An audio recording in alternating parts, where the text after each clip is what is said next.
안녕하세요. 저는 풍성한 교회를 섬기는 안정현 목사입니다. 오늘 함께 나눌 말씀은 출애굽기 20장 8절 말씀입니다. 안식일을 기억하여 거룩하게 지키라. 10계명 중 4계명이기도 한 안식일은 반드시 우리가 지켜야 할 하나님의 명령입니다. 그렇다면 안식일은 무슨 날입니까? 하나님을 믿는 자에게 안식은 하나님과의 교제, 하나님께 예배드리는 날입니다. 하나님께 예배드림으로 말미암아 우리의 영육 간의 안식을 얻게 되는 날입니다. 그렇다면 그 안식을 우리는 왜 토요일에 지키지 않고 주일에 지키는 것일까? 이 안식일의 의미가 그리스도 안에서 계속 승화되어 갔기 때문입니다. 창세기 2장 3절을 보겠습니다. 하나님이 그 일곱째 날을 복되게 하사 거룩하게 하셨으니 이는 하나님이 그 창조하시며 만드시던 모든 일을 마치시고 그날에 안식하셨음이라. 첫 번째 안식일의 의미는 하나님의 창조를 찬양하는 의미였습니다. 그런데 신명기를 보겠습니다. 신명기는 출애굽한 이스라엘 백성들이 40년간 광야 생활을 거치고 가나안 땅에 들어가기 직전 모압 땅에서 주어진 말씀입니다. 신명기 5장 12절에서 15절까지 말씀 중에 먼저 12절 말씀을 읽어보겠습니다. 내 하나님 여호와가 내게 명한 대로 안식일을 지켜 거룩하게 하라. 신명기 5장도 십계명장입니다.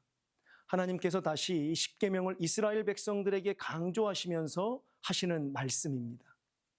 계속해서 신명기 5장 13절에서 15절까지 말씀을 읽어보면 하나님께서 창조하셨을 때는 하나님께서 창조하시고 안식하셨으므로 안식일을 거룩하게 지키라고 명령하셨는데 출애굽의 구원이 있으는 하나님께서 뭐라고 말씀하십니까? 내가 내 강한 팔로 너희들을 애굽의 종살이에서 구원하여 내었으므로 안식일을 거룩하게 지켜라. 창조를 찬양하는 의미가 구원을 찬양하는 의미로 승화된 것입니다. 바로 우리를 구원하신 하나님을 찬양하는 날로 바뀌어진 것입니다. 그렇다면 안식일의 의미가 창조를 찬양하는 의미에서 우리를 구원하여 주심을 찬양하는 의미로 승화되었다면 안식일은 예수님과 불가분의 관계가 될 수밖에 없는 것입니다. 왜 그럴까요? 예수님께서는 우리를 구원하시기 위해 오셨기 때문입니다. 그래서 마가복음 2장 27절에서 28절을 통하여 예수님께서는 이렇게 말씀하십니다. 또 이르시되 안식일이 사람을 위하여 있는 것이요 사람이 안식일을 위하여 있는 것이 아니므로 인자는 안식일에도 주인이니라.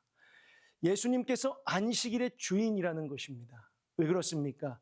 안식일의 의미가 구원을 찬양하는 의미로 승화되었기 때문입니다. 그래서 우리는 주님께서 부활하신 날을 기념하여 안식일로 주일을 지키는 것입니다. 여러분, 안식일의 의미가 이렇게 승화되었다고 하는 사실은 우리가 우리의 예배가 어떻게 승화되어야 하는지를 알려주고 있는 것입니다. 안식일이 창조를 찬양하는 의미를 갖는다면 우리 예배는 어떤 의미가 될까요?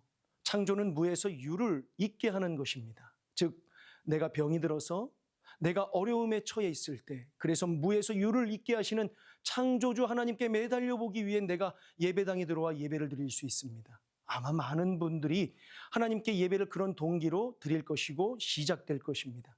이것이 나쁜 것은 결코 아닙니다. 그러나 거기에 머물러서는 안 됩니다.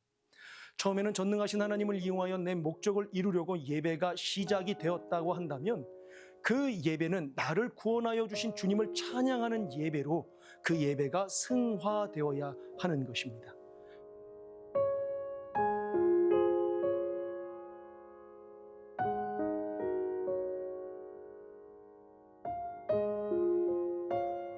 그리고 그러한 예배를 드리다 보면 어떻게 될까요?